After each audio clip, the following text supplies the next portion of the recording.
everyone. First, let me address the recent breaking news. Obviously, this just happened, so we're just going to make brief statements on the matter. I believe that this is a sad day for Los Angeles, and I feel that sadness personally. For decades, Mark Ridley Thomas has been a champion for our city, a civil rights activist, a thought leader, and a policymaker who made real impact on this city. I worked with Mark for more than 40 years to build a more just and equitable Los Angeles.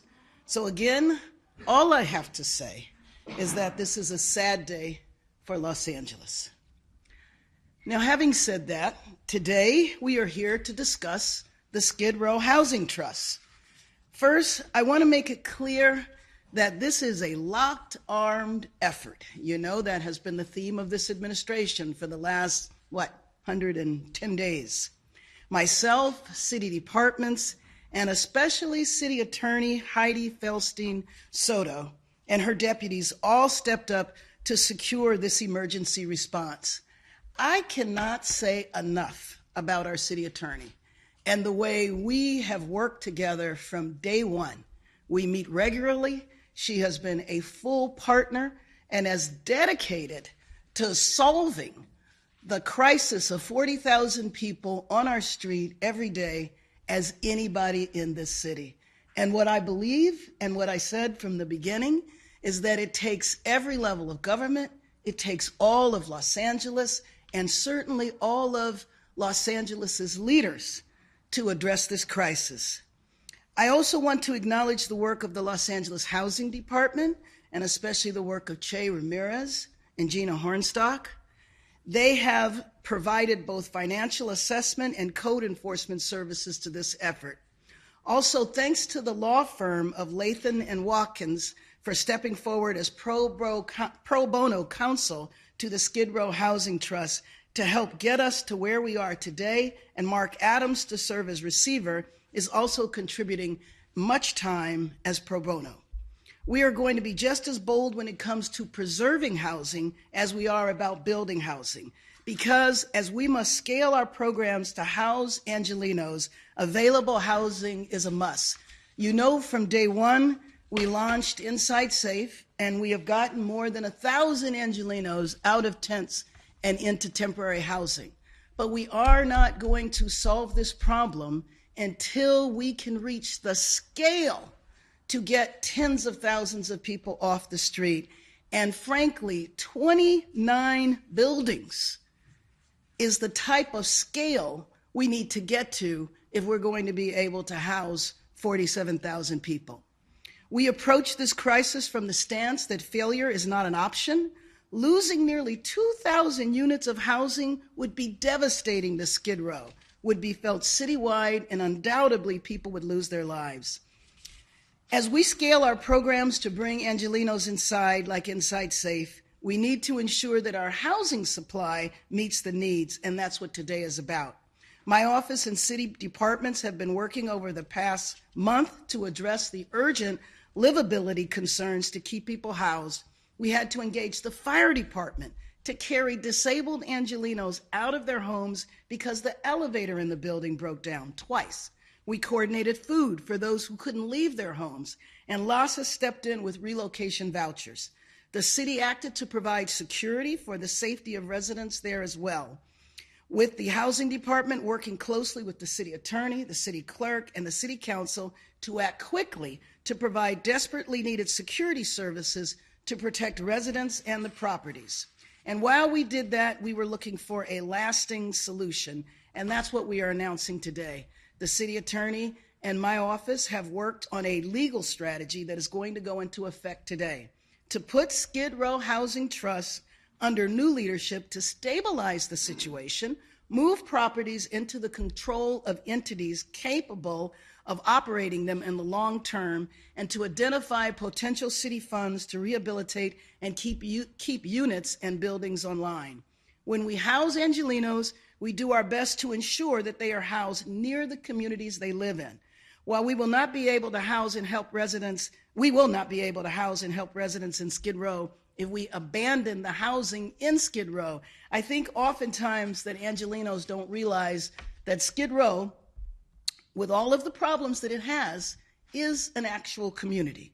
So let me just talk about my partner standing next to me, who I mentioned, our city attorney. Again, I just want to be very clear at the instrumental role that she has played every step of the way, not just today with the Skid Row Housing Trust, but from day one with her true commitment to end homelessness in Los Angeles. And let me introduce our city attorney, Hydee Feldstein, Soto. Thank you so much, Madam Mayor. Absolutely. Thank you all for being here. Thank you, Mayor Bass, for your leadership, your collaboration, your intelligence, your effectiveness, and your example. If I've been committed from day one, it's only in trying to keep up with our mayor. I do want to take a moment to reiterate my thanks to Manny Abascal and his team at Latham & Watkins. They've been rendering pro bono services, and it's a team of about 10 lawyers for the last 3 weeks. I also want to thank Joanne Cordero and the staff at Skid Row Housing Trust. I personally know how incredibly difficult it is to hang in there and come to work every single day as you're spiraling out of control and in financial trouble. And I appreciate everything that everybody has done to try to land this plane safely.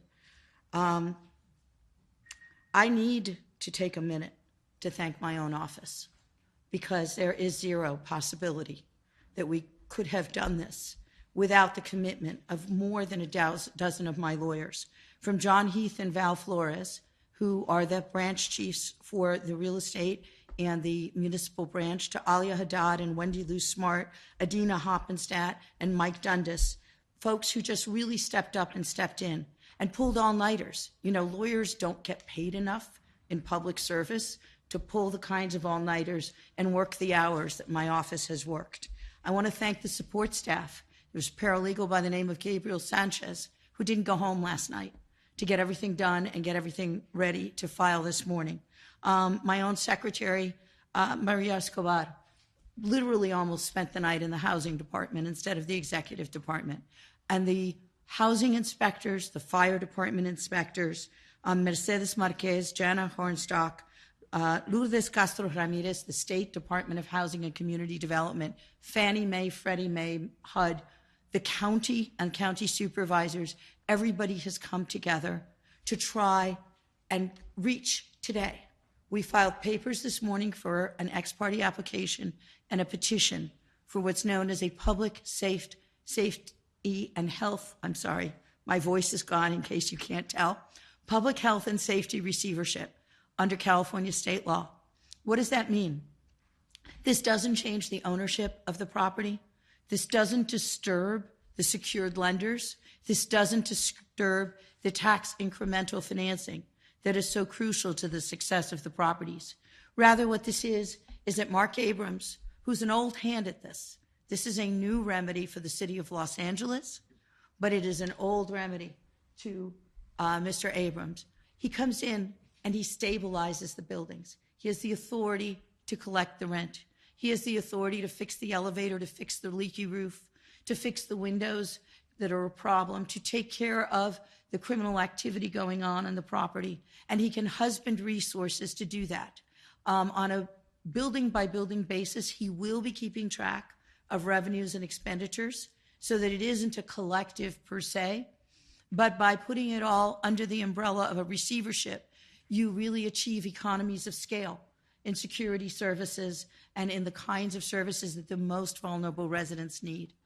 These buildings under the coordinated entry system are among our most marginalized and vulnerable populations. If they lose their housing, there is very little question that they will spill out onto our streets. And so everybody involved in this process has had the first and foremost commitment to preserving the affordable housing and the regulatory agreements that ensure that we have 2,000 units of housing available and continuing to be available to shelter our population. We are saving precious housing stock. We hope to be in court The judge has not yet set the date, but I believe we will be in court on Tuesday, this coming Tuesday, be there or be square at 10 o'clock in the morning, to ask for the receiver to formally be appointed. This, to me, is the saving of what was once a paragon for housing and sheltering the most vulnerable and homeless people. This is a result in part of the passage of time, where tax incentives for the financial partners have run out and where the funding for this kind of housing has really diminished and is no longer available for these buildings. So in transition, we do need to look at new financial models once we stabilize the properties as well. Financial models that meet the regulatory and affordability covenants so that we continue to have this housing stock available. I do want to say that as part of this process, we as a regulatory authority are asking a receiver. This is not like a commercial receivership. It is not a debt collection measure. It is a regulatory receivership for purposes of preserving the housing. And we researched and found Mark Adams, the California Receivership Group, who is standing here to take on these responsibilities. He is the most experienced health and safety receiver we were able to locate in the state of California, having handled almost 300 properties under this kind of an umbrella. And he has the breadth and the depth of expertise that we think we need. In closing, I want to thank Mayor Bass again for your strong and compassionate leadership, for your support of my lawyers and my office, and for your support of the solutions we found. I want to thank Mercedes Marquez for your absolutely immeasurable knowledge, for your commitment and hard work, for your compassion and dedication. And I want to thank again, and here is John Heath, Alia Haddad, and Mike Dundas from my office, who were 3 members of about a 15-member legal team that put these papers together. This is a big step for LA. We've never done this. We've had 2 public safety receiverships in our history.